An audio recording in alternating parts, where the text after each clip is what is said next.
Perkenalkan, saya Autar dengan NIM 144231052. Saya dari Fakultas Ekonomi dan Bisnis. Halo, nama aku Landika, NIM 007231014, Fakultas Vokasi. Halo, aku Anissa dengan NIM 186231008 dari FST.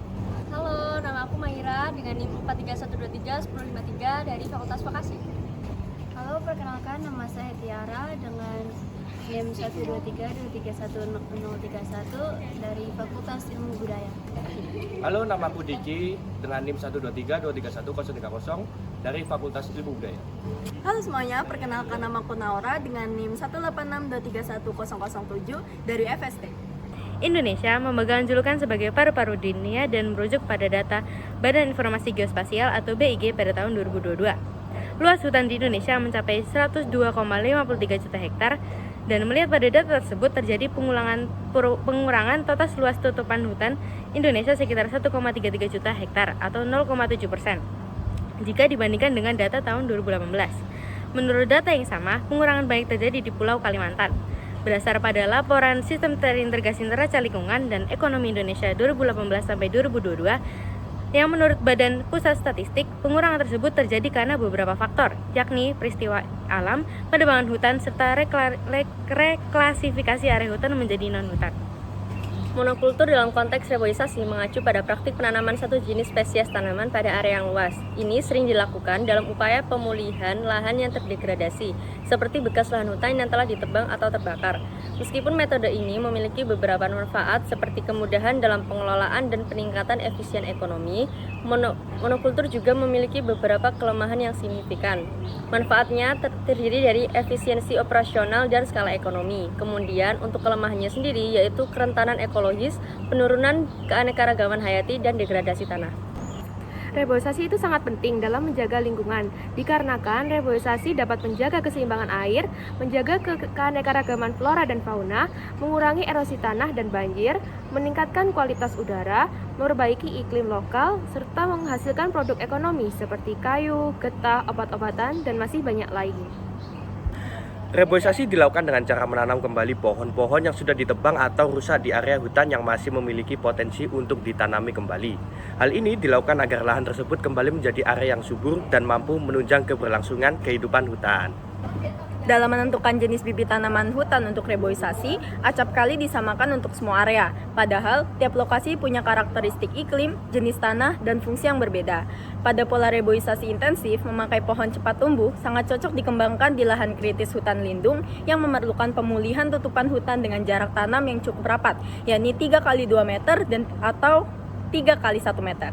Jenis pohon cepat tumbuh mampu menstabilkan dan memperbaiki kondisi tanah. Dalam program reboisasi hutan, jenis pohon cepat tumbuh biasanya ditanam di lahan kritis dengan tutupan lahan terbuka. Pasal 83 ayat 1 huruf B Undang-Undang Nomor 18 Tahun 2013 tentang pencegahan dan pemberantasan perusakan hutan mengangkut, menguasai, atau memiliki hasil hutan kayu yang tidak dilengkapi secara bersama surat keterangan sahnya hasil hutan sebagaimana maksud dalam pasal 12 huruf C dipidana dengan pidana penjara paling singkat 1 tahun dan paling lama 5 tahun serta pidana denda paling sedikit 500 juta rupiah dan paling banyak 2.500.000 juta rupiah. Rumus sederhana etat luas adalah luas efektif konsesi yang masih berhutan dibagi daur. Untuk memperkirakan jumlah pohon, biasanya memakai survei seluas 0,3% dari seluruh areal konsesi atau memakai interpretasi satelit.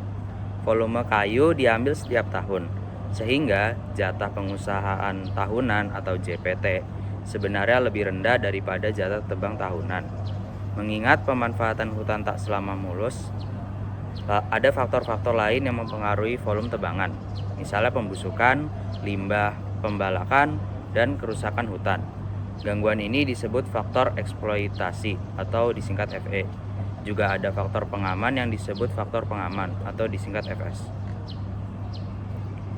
Biasanya faktor eksploitasi sebesar 0,7 dan faktor pengaman sebesar 0,8. Nilai FE bervariasi antara 0,7 sampai 0,9, sementara nilai FS tetap 0,8. Nilai FE ditentukan oleh Dinas Kehutanan setelah mengevaluasi kondisi hutan setempat serta kemampuan perusahaan. Rumus jatah tebang tahunan menjadi etat volume sama dengan volume bruto dikali FE dikali Fs. Volume bruto adalah volume sediaan tegakan jenis komersial pada areal konsesi efektif lalu dibagi daur. Misalnya, dari 100.000 hektar konsesi, RIAP hasil monitoring 6,21 meter kubik per hektar per tahun. Luas efektif dari konsesi itu seluas 75.000 hektar. Sehingga etat luas untuk 35 tahun 2.142,86 hektar per tahun. Dengan begitu, jatah tebang tahunan volume adalah 2.142,86 hektar per tahun dikali 6,21 meter kubik per hektar per tahun kali 0,7 dikali 0,8 dikali 35 tahun sama dengan 260.820 meter kubik per tahun. Metode GIS adalah singkatan dari Geographic Information System atau Sistem Informasi Geografis, sebuah sistem komputer yang digunakan untuk memasukkan, menyimpan, memeriksa, mengintegrasikan, manipulasi, menganalisis, dan menampilkan data yang berhubung dengan posisi-posisi di permukaan bumi.